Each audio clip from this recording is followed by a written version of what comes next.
Bahujan Samaj party का अब किसी भी दल के साथ गठबंधन नहीं करने का फैसला मुश्किल का सबब बन सकता है।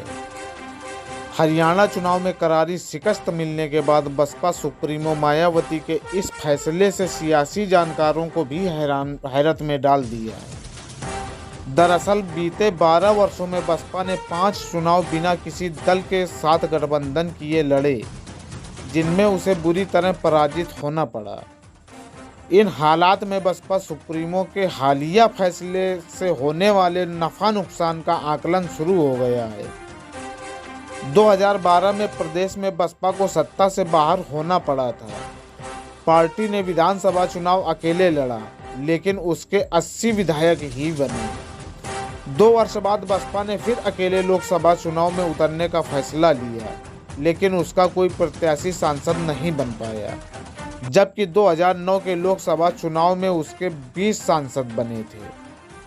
इसके बाद 2017 का विधानसभा चुनाव बसपा ने फिर अकेले दम पर लड़ने का निर्णय लिया, लेकिन मात्र 19 प्रत्याशी ही विधानसभा पहुंच सके। 2019 का लोकसभा चुनाव सपा के साथ गठबंधन करके लड़ने का उसका फैसला संजीवनी साबित हुआ और पार्टी के सांसदों की संख्या 0 से बढ़कर 10 हो गई।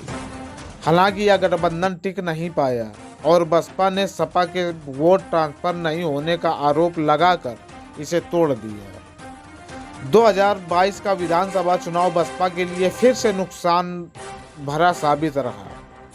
अकेले चुनाव लड़ने के फैसले की वजह से उसे महज 12.83% वोट ही मिले और महज एक प्रत्याशी विधानसभा पहुंच पाया।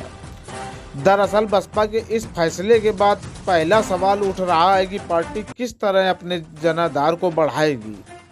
दरअसल लोकसभा चुनाव में करारी शिकस्त के बाद बसपा ने दलित उत्पीड़न के मामले में आक्रामक रुख अपनाया।